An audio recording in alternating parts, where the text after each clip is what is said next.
Campbells.com. I'm Evan Wren, and this is the Capital Farm Credit Wednesday night podcast, our weekly look at the area athletic scene, what happened last week and what's going on this week. I'm here with my partner, Dan Youngblood, via Zoom. And tonight, Dan, we got a special guest. We've got one of the top names in high school football in Texas from Dave Campbell's Texas Football Magazine. The man, the myth, the legend, Matt Stepp, is going to be joining us on the show tonight.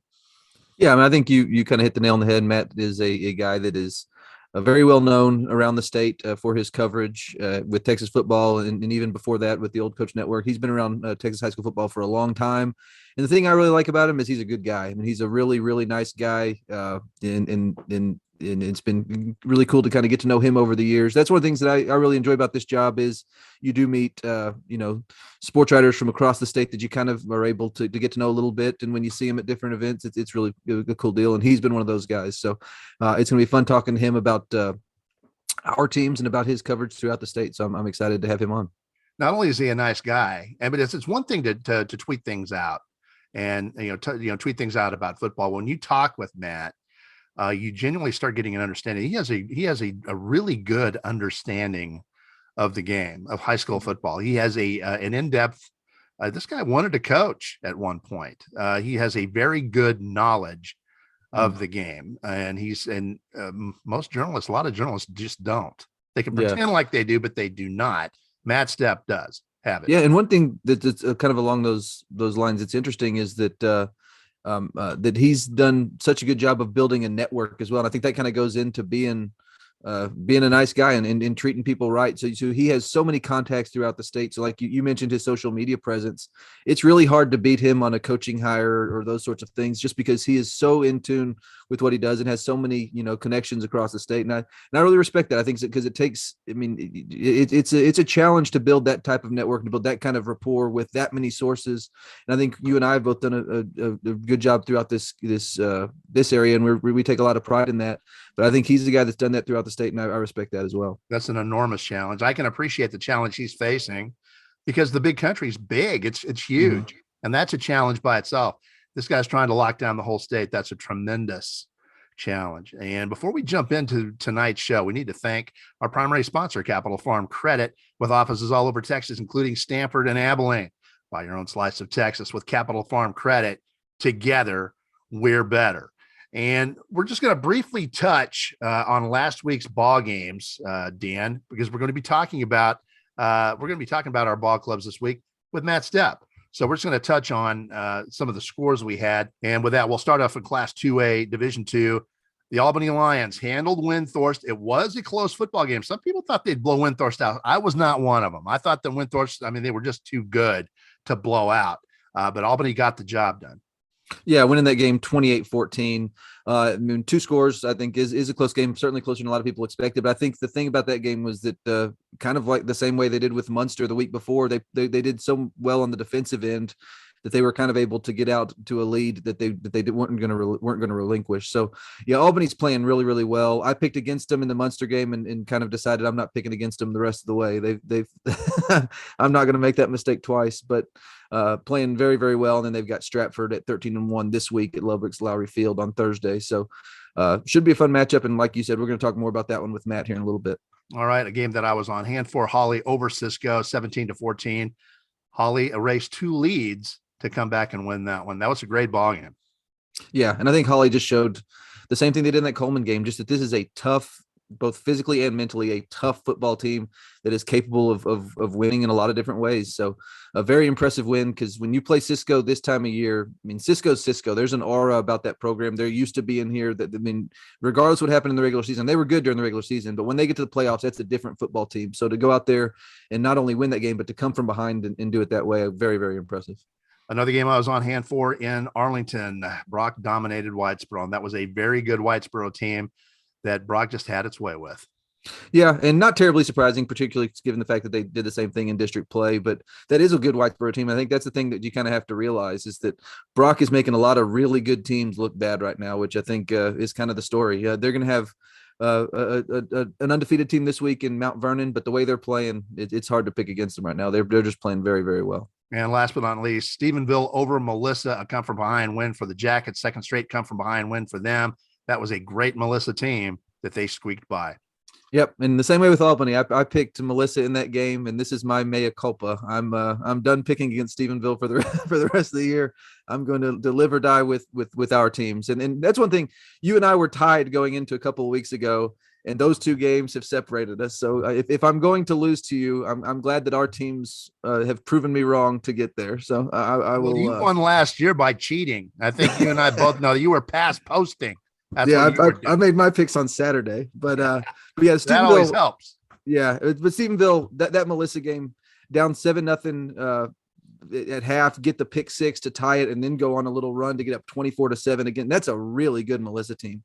So this Stephenville team, I saw it against Argyle, just a really good, complete football team, and they're going to get a chance to show that this week against Wichita Falls Hershey.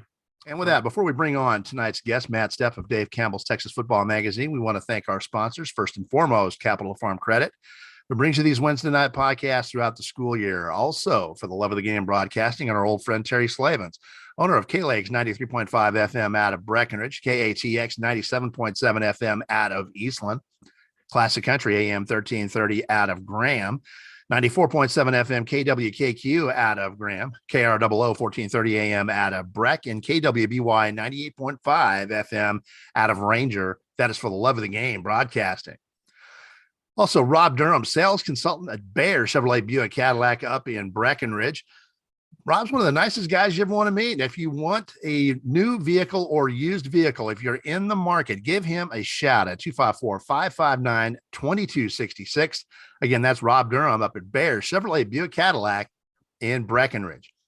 And finally, Phil Hill of the Abilene Realtors Group, a big supporter of local athletics. If you're in the market, give him a shout at 325-669-5153 or visit his website at philhillproperties.com. And with that, Dan, it is time to bring on one of the biggest names in high school football in Texas. It is Matt Stepp, and they know him from Texarkana to El Paso, from Brownsville all the way to Dalhart. People know who Matt Stepp is, and with good reason. He does a fine job. He is on top of the game from stem to stern. Yeah, definitely. I mean, if you were on Twitter at all following high school football, I mean, you're going to see, his tweets retweeted or posted a lot, just because he's a guy, like you said, he's everywhere. He's covering games all across the state, north to south, east to west, and everywhere in between. And like you said, just does a great job of it. So I'm excited to get him on, and it looks like he's ready. And joining us now from Dave Campbell's Texas Football Magazine, Matt Stepp. Matt, thank you so much for joining us. Dan, appreciate you guys having me on. Love you guys' work. I am a subscriber to Big Country Preps and a avid podcast listener. I listen to you guys every week. You do great work. Thank you, sir. Tell me about, you faced a similar situation, only on a grander scale than we do. You cover the whole state. We cover the Big Country, which is plenty big enough. Mm-hmm. Tell us about gearing up for each season, psyching yourself up again to take on the amount of work that you take on. I think by the time, July, August rolls around, I'm pretty much ready to go. I think when the state championships wrap up, I think it comes at the right time because, it starts to, you wear down a little bit. I mean, it's a lot of games and it's a lot of weeks in a row of working and a lot of 7-day work weeks. And so, it comes, when the season ends normally, like it is this year around Christmas, it ends at a good time. So I think it's nice to take a few weeks off and decompress. I'll go out to some basketball games and watch the holiday tournaments, but I just go as a fan. I just sit and watch, and I don't have to work, and I get to enjoy the games for what they are. And then it kind of slowly starts to get back to where I'm starting to itch for it again a little bit, and then as we start prepping for the magazine this spring, you kind of start to get that feeling a little bit. And then, like I said, by coaching school in early August, I'm raring to go again. So I think the season, the life cycle of a season and an off season kind of flows pretty naturally. It did not flow naturally last year because of the extended season where we had, into January with due to COVID and all the situations with that. So I'm glad my body clock is back on a normal schedule at this point. Tell us about your role in putting together Dave Campbell's Texas Football Magazine. Tell you your role in the process and how much work that thing is. That is the Bible of Texas high school football for us. Yeah. So Greg Tepper, I know you guys have had him on as a guest. He's the managing editor of the magazine. So he kind of divvies out all the assignments throughout the state of Texas. So for me, I'm in charge of the bulk of the high school previews.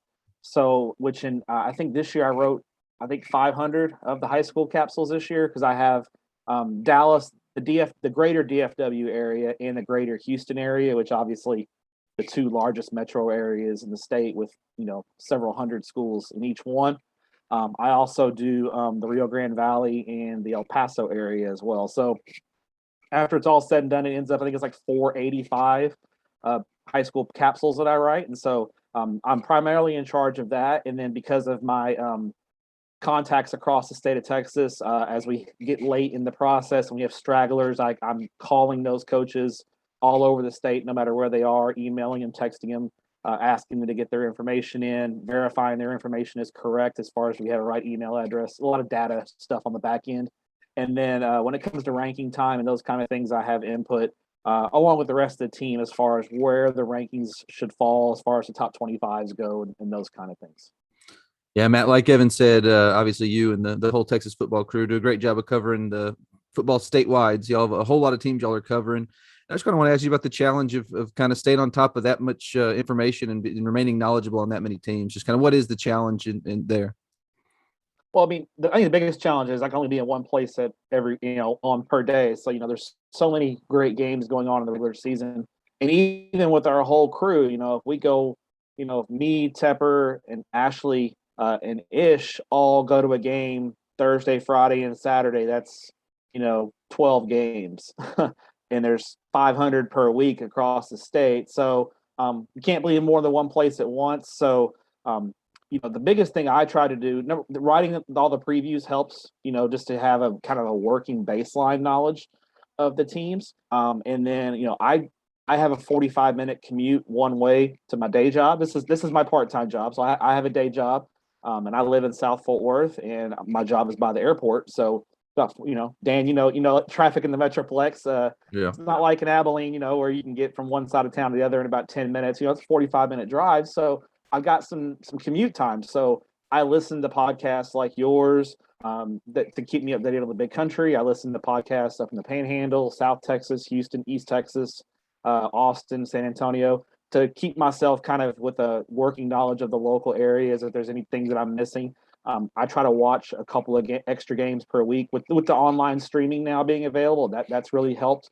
where I could pick a couple of games out, during the week to watch and those kind of things. So I just try to take as much information in as I can and at least try to get a working baseline knowledge. And every week I try to pick out 2 or 3 teams that maybe catch my eye based on a previous result or something like that. And I'll keep an eye on them a little closer and try to, hopefully by the end of the year, I've kind of touched each part of the state and kind of gotten some of the teams I need to keep an eye on as far as sleepers and those kind of things on my radar. And I mean, dating back to your time with the Old Coach Network, and it's only intensified since joining Texas football, you kind of carved out your niche as really one of the faces of Texas high school football coverage. So just what has that been like, kind of being a guy who is recognizable? You're very active on social media, so a lot of people kind of feel like they get to know you there, and then they see you at all these games. What has it been like just kind of becoming one of those guys who is, like I said, a face of the sport as far as the media goes? It's still weird to hear people say that, and I appreciate it. It means a lot to me. I started out just really, my background was not in journalism. My background was actually I wanted to be a coach. And when I realized that wasn't for me and I got into my big boy personal life job, I still wanted to be around high school football. So just kind of the internet I kind of hit it I think I'm really lucky and kind of a product of good timing because I kind of hit the message boards right when they were first getting kicked up back in around, 2000, 2001, and just kind of hit it at the right time. So I'm really fortunate and blessed to be in the position I am. I'm just a guy who loves high school football and loves being around coaches and kids, and just highlighting them. I've always loved Texas high school football. It was one of the connections that me and my dad had growing up, and to keep that connection has been awesome. It's still a little weird, like when I'm walking around in places and people do recognize me, and my wife is always taken a little aback by it. She calls me a big nerd, but that's all right. I don't mind being a big nerd because I think we're all big nerds in a lot of ways when it comes to this. But it's interesting, it's fun, and I think part of it is I'm a Baltimore Orioles fan, unfortunately, And I have a Baltimore Orioles sticker on the back of my truck, and people like, oh, that must be Stepp because he's the only idiot with an Orioles sticker on the back of his truck. So it's fun. I take it in stride, and I think my social media presence is just my personality. There's some people that are very different on social media than they are in person, and I think the people that know me know that my social media persona is pretty much really who I am in real life. So I think it comes across as being genuine, and I think people gravitate towards that in a lot of ways. Tell us about working with Tepper and what it's like to work with a guy who's got same level of enthusiasm for high school football that you do. It's got to be a lot of fun. It's a lot of fun, and it's not just Tepper. It's Ashley, it's Ish, it's Will. I mean, we have a great crew, and they all love Texas high school football. We all, I think we all grew up in Texas. Yeah, we all grew up in the state of Texas. We all were around it growing up, so we all know how important it is to the communities that are involved. And Greg, as our managing editor, he kind of sets the pace as the boss man, and he's absolutely enthusiastic about Texas high school football. He loves it. He lives it. He breathes it. He talks about it all the time. And so it's fun to work with like-minded people that have a similar passion that you do. So Greg's a great boss. He's the kind of boss who provides direction, but he also lets his people do their talent shine through, and he doesn't micromanage in any way. He's very open to any new ideas that we have. He doesn't even if he doesn't agree with all of them, he doesn't shoot them down. He does a great job at it. And I think our biggest thing is we want to make Mr. Campbell proud. Mr. Campbell is 97 years old, and his magazine is an icon in our state. And when we do something on Dave Campbell's Texas football, the first thing we ask is, would Mr. Campbell enjoy this? Is this something Mr. Campbell would approve of? And if it's something that we're not sure of, we don't do it. And typically it is something that we think because it comes from a good place, and it comes from a place of love for Texas high school football and wanting to make Mr. Campbell proud. Very cool. We're going to shift gears a little bit and just kind of get your take on our remaining 11-man playoff teams and kind of their matchups. And we'll start at the top in Class 4A D1, where we've got Stephenville taking on Hershey in a huge state semifinal. So I guess just kind of what are your thoughts on this matchup and this Yellow Jackets team from what you've seen and read? I'm going to interrupt. I'm going to interrupt that question real quick because I wanted his take on to throw in your thoughts on Stephenville's defense when you answer this question. And when's the last time you saw a Stephenville defense this good? Oh, I think for Stephenville, touching on your point, Evan, I just got done doing the Tepp and Stepp podcast with Pickle because Tepper is on baby duty. His wife just gave birth yesterday. So me and Ashley Pickle did the podcast. That was the first thing that I talked about was Stephenville's defense and how, and you can tell the last 3 weeks running that gauntlet of Paris, Argyle, and Melissa and holding them, to no more than 21 points, I think proves just how good this Stephenville defense is. This is, for me, and I'm not that old, but I've seen a lot of Stephenville teams. I mean, the first Stephenville teams I watched go back to Art Briles, and I don't think I've seen a Stephenville defense that's this good. And I'm talking even the old 4A state championship teams. This Stephenville defense is elite. They tackle so well. They fly around with the football. They're well coached. They have all of them. You have 11 guys out there with really high motors, and they this is for lack of a better term, they're buzzing around all the time. They're just always around the football. They're really active. And I think it's really the catalyst for their team. And when you think of Stephenville, you think of great quarterbacks and they're slinging it around and putting up 40, 50 points a game. This is a defense first team to me and really impressive. And obviously Hershey's an excellent team. You don't get to the state semifinals without being a really good team. But Hershey doesn't bring anything to the table that Stephenville hasn't already seen. I mean, you look at the teams that Stephenville's beat throughout the year, not just the last 3 weeks, but they have wins over La Vega. They have wins over Midlothian Heritage. They beat Everman. They beat Sweetwater. I mean, they've beaten a lot of Everman was beating South Oak Cliff in the second half of the first round playoff game this year. And that's a good Everman team. And Stephenville handled them with ease. So you look at all the way through the Stephenville schedule, and time again, they've proven how good they are. And I think their defense is going to rise to the occasion. And they, to me, they're a 10 to 12 point favorite over Hershey going into this game. On this next one, let me let Dan and I go ahead and give you our takes on Brock, and then we want to hear what your take is. I'm going to throw one out. To me, one thing that's really impressed me about this Brock football team that takes on Mount Vernon this week in the state semis is how quickly they adapted to a radically different style under Mathis. They were ground and pound under Coach Worrell with three backs in the backfield often. Now they're a spread team, not a super fast spread team, but they're more possessions in a Brock game now, and it's a different style. And defensively, they're more read and react than attacking. It's a different style of defense, and they adapted to it quickly. And by mid-season, they were extraordinarily good. I just could not believe how well they adapted to that quicker style. I'll go ahead and let Dan take it from here. Maybe he can give us some thoughts on Brock, but that's what impressed me most about this Brock team this year.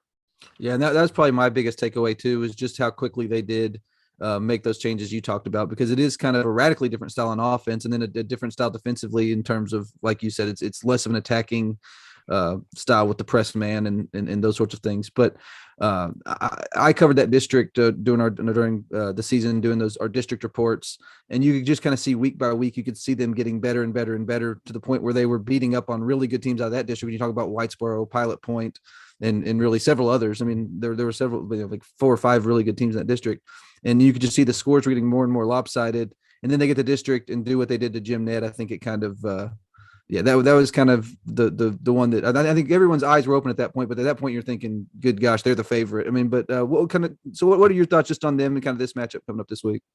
So I incurred the wrath of Brock Nation during the summer because I made a comment in our on one of our shows that I thought Brock was going to take a step back this year. And this was in, I think, early August. And my reasoning for it was exactly what you guys talked about. New coach and completely new system, and they graduated a really good senior class. I thought those 3 things combined were going to result. And never did I think Brock was going to be a bad football team, but their bar had been set really high. I mean, 12-1, state quarterfinals, state, regional, 12-1 was a bad year for Brock, right? Last year, losing in the 3rd round. So I thought, they're probably going to be a 10-3, 11-2 kind of ball club this year. And they took that statement and ran with it. And they pinned it on their Twitter profile, and they were talking about it all week. They were making little comments about Stepp and that kind of thing. And my reasoning was very simple. I thought it would take them some time to adapt to all the new schemes, and it hasn't taken them that long. And I think the big reason for that is, number one, they're winners, right? The Brock wins in just about everything. Their kids, they're successful on the boys. Their kids just know how to win, and they adapt. And they don't take losing. Losing is not really something that Brock kids do in any sport.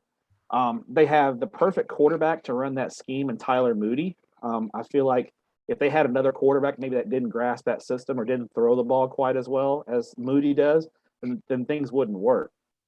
And I think Coach Mathis did a good job of, they line up in different formations now. That they'll get in some 4 wide and some 3 wide. But their personality is still running the football and being physical at the line of scrimmage. They do throw it a little bit more, but when push comes to shove, Brock needs 3rd and 4. They're probably going to run the football, and they're probably going to give it to Cutter Wilson, and they're going to get 5 or 6 yards and get a first down. They still rely on that physicality. So I think it's just a different way. And it's just, football is a lot of math, right? When you look at it, it's a lot easier to run against a 7-man box than a 9-man box. The odds are, those 7 guys, somebody's not going to defeat a block. And the old system that they ran, the box was so constricted that unless everything went perfectly, a lot of times things weren't going to go well. But now with a little more space and a little more room to operate, everything doesn't have to go perfect all the time. But you make one guy miss, and one guy misses a block, you can still make a play. So I think it's a testament just to Brock and their kids' flexibility and the system and the type of program that's been built there. And Mount Vernon's a really good team. They're 14-0. It's going to be a fun ball game Thursday night in McKinney. Mount Vernon's known for their offense as well. Art Briles was just there for 2 years and installed his system, and Brad Willard's taken it and run. They're under a first-year head coach as well, so it's a battle of first-year head coaches.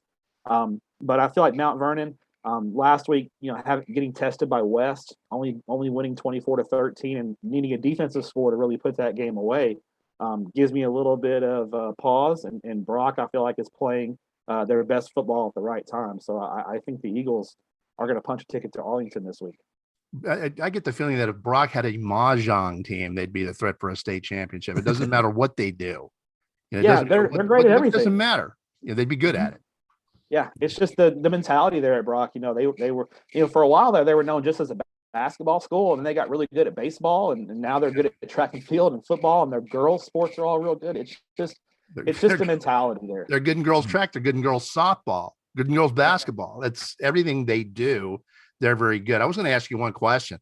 I mean, they're not a super up tempo team, but in my opinion, they're a little quicker tempo, and they're getting more possessions in a game. And I think just with the talent influx that they have every year, that works to their advantage. I think it's just a better system for Brock. It's just my opinion.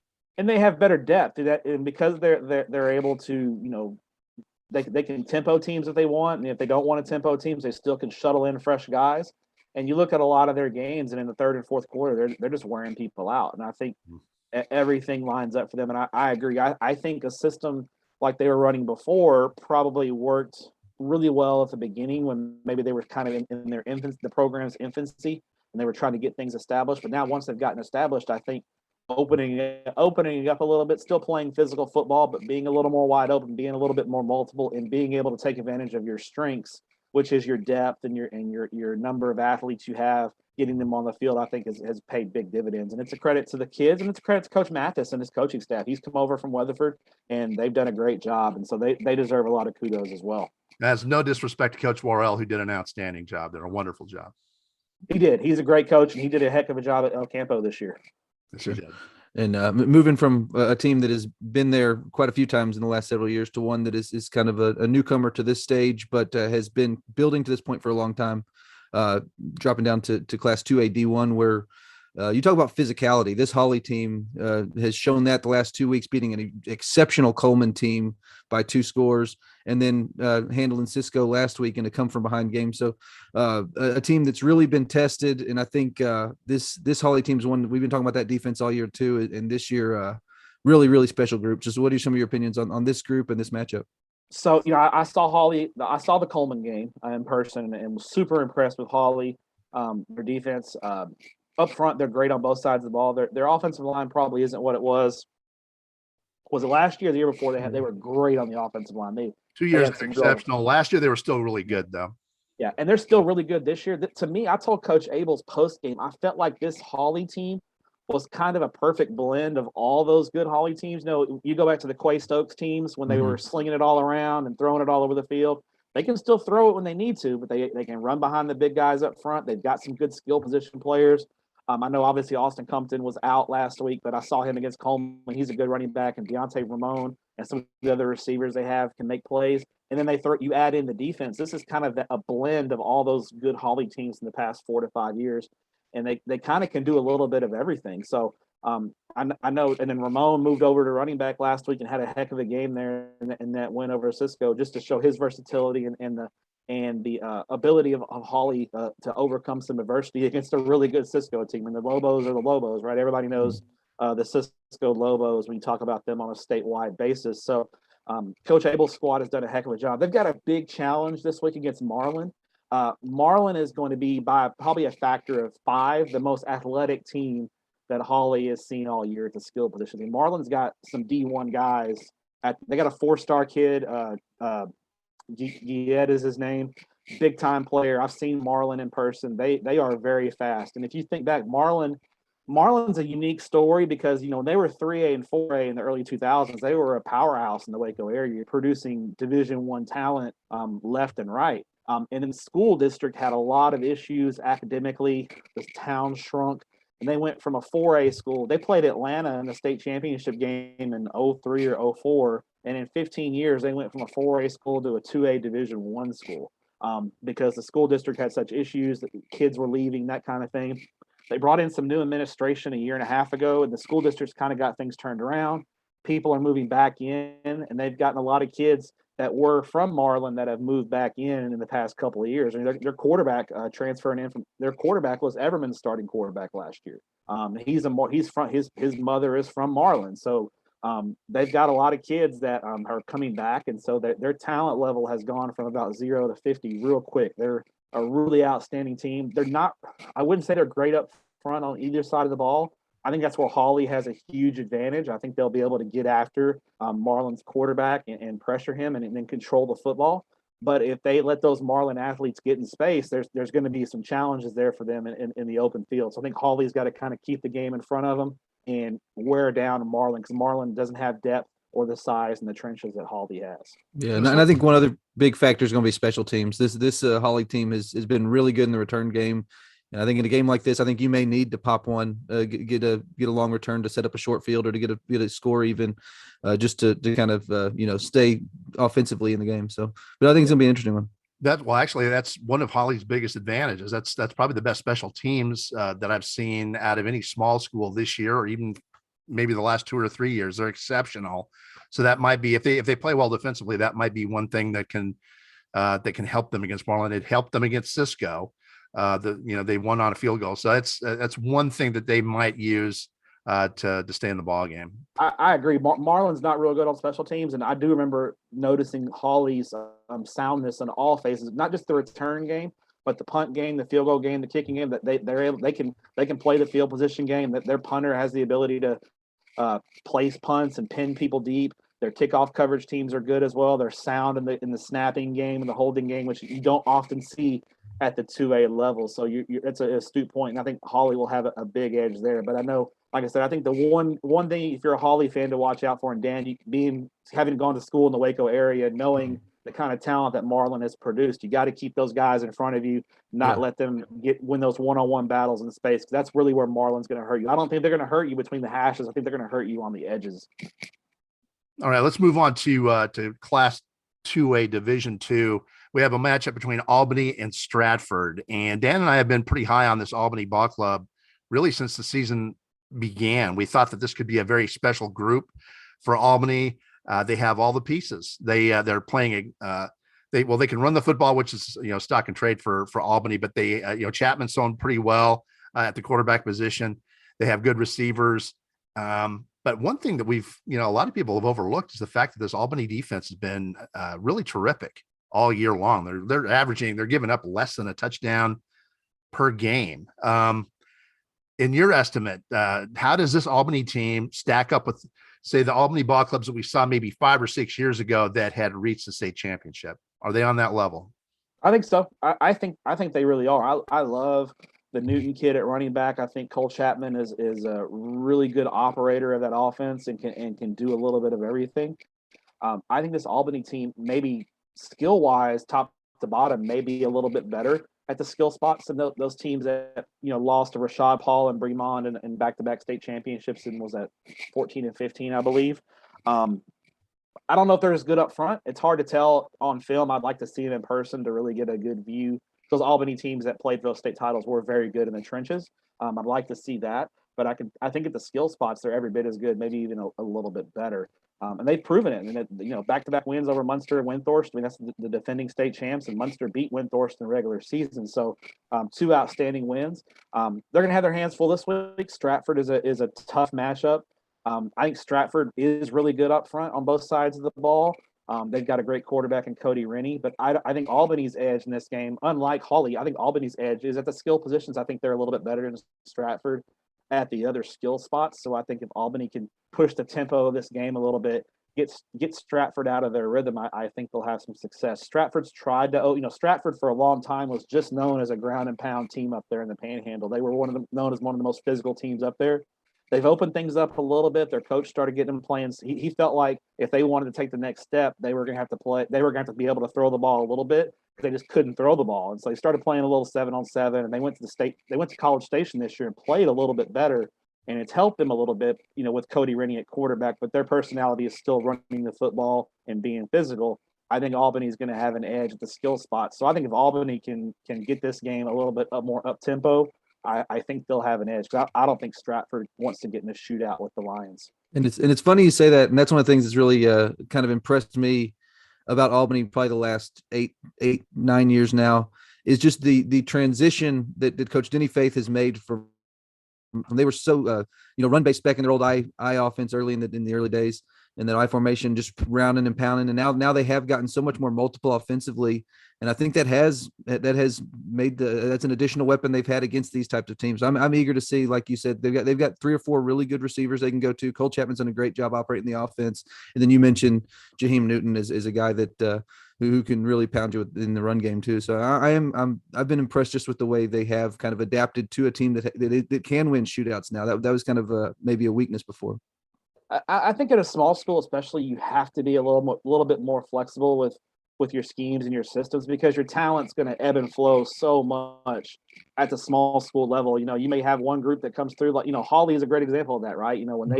When they've had the big physical offensive linemen, Coach Abels has had no problems lining up and just pound, pound, pound, pound, pound. But when he had a great quarterback like Quay Stokes and a lot of good receivers, he was very happy going 4 wide and throwing it all over the yard. So I think Coach Faith, who's the dean of coaches in the big country, I think has shown his even, you can teach an old dog new tricks, right? He has shown the ability to be adaptable and flexible and tailor his offense to the talent ahead of him, because Albany's a small town. They're not going to have 70, 80 different kids going out for football. He's got to work with what he's got.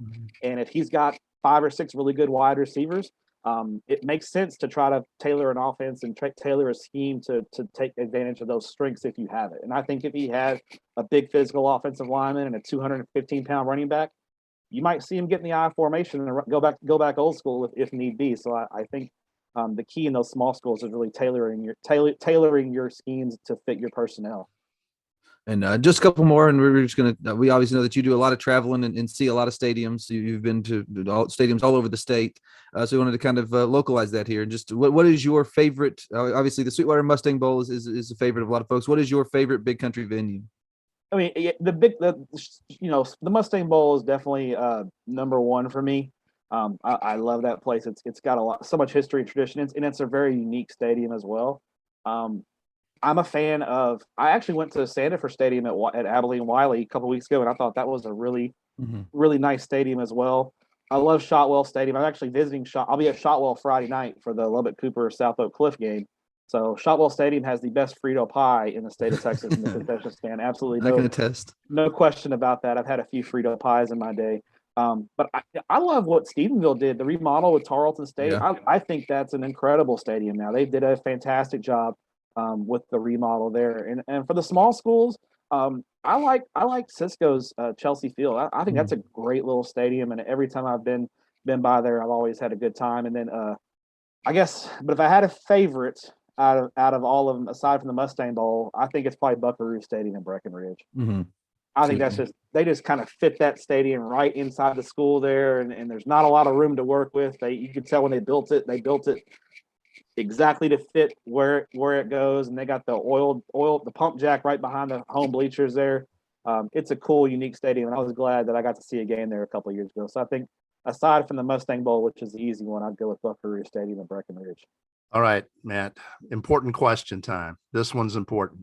You and I are both big guys. We're big guys, and we have our favorite eateries around the big country. And we've even changed some Twitter messages about top flight barbecues around the state. What are I'm going to throw out a couple that we like. We fit Blacks down in Lockhart. We fit Louis Miller's in Taylor. What are your favorites around the state? Oh, for barbecue, locally, I have a great place locally in Fort Worth. It's called Heim Barbecue. It's outstanding. Love that place. There's a place down in Pearland called Killins. That's incredible. And then in the Austin area, which is kind of the home of barbecue, the mecca of barbecue in the state of Texas, Franklin's is amazing, and then La Barbecue is really good too. Those are probably my favorite barbecue spots. But I've got a few. My wife is an Abilene High grad, so our first date was in Abilene, and she loved to go to La Popular for their breakfast tacos in Abilene. That was her favorite local spot there in Abilene to grab breakfast tacos was La Popular. And then I'm driving out to Abilene, there's better than zero chance I'll stop in Strawn and get a chicken fried steak at Mary's. There you go. Yeah, for sure. Did you hit the shed when you were in Abilene the other day? Did you hear about that? No, I didn't. I wanted to go, but so when I was there, it was Black Friday, and so I was at games all day, and then I just went straight to my hotel, and then Saturday morning drove straight to San Antonio first thing in the morning. So it was didn't get a chance to sample all of the good food. I'm hoping to get out there a little early on Friday pregame and maybe get something to eat, but I got to save room for the Shotwell Stadium for for sure. Matt, thank you so much for joining us. We appreciate your time, and enjoy the rest of your season. I'm sure we'll see you over in Arlington. All right. Yeah. Hopefully we'll see you guys in Arlington, and safe travels to your games this week. Appreciate it. Thank you. And that was Matt Stepp of Dave Campbell's Texas Football Magazine. Again, one of the big names in high school football in Texas. Just does a tremendous job. I remember his days with the Old Coach Network, and all of a sudden, dude he just took off. His career just took off, and he became a household name in Texas. Yeah, and I think the thing that's cool is he did that by hustling. He did that by just putting in the work and just continuing to get better and better at what he does. And I like I've said at the very beginning, I really respect what he's done to become the personality that he has as far as high school football media coverage goes. So very cool to get him on. I love that you can get a guy like him or Greg Tepper on your podcast locally and have a really knowledgeable conversation about your teams. Like that I think is really impressive, just given the fact that these guys have they're covering big metro areas. They're covering statewide. So it's really cool when you can get somebody on there that has really done his homework. And that's going to be the case when you get Matt in a conversation with him. So very cool. I was glad we were able to get him onto the podcast this week. Yes, there's no BS behind Matt's success. None. No, none at all. And with that, it's just about time to wrap up the Capital Farm Credit Wednesday night podcast. But before we do that, we want to remind you that we have 3 separate subscription packages here at bigcountrypreps.com. We've got a monthly for $5 a month. We've got a 6-month semi-annual subscription where we knock that price down to $4 a month. And then we've got an annual 12-month subscription where we knock that price down to $3 a month, $36 for a full year of Big Country High School athletic coverage. We'd also like to remind you that if you see a photo you like in any one of our galleries, those are available for purchase. You can purchase a digital download for just $7, and we also have some keepsakes and prints available. So make sure you check those out. As you're scrolling through the site, you'll notice that we take a lot of photos from these events that we're at. It's something we really enjoy doing, and it's something we are very proud of here at bigcountrypreps.com. All Big Country, all high school, all the time. Welcome home.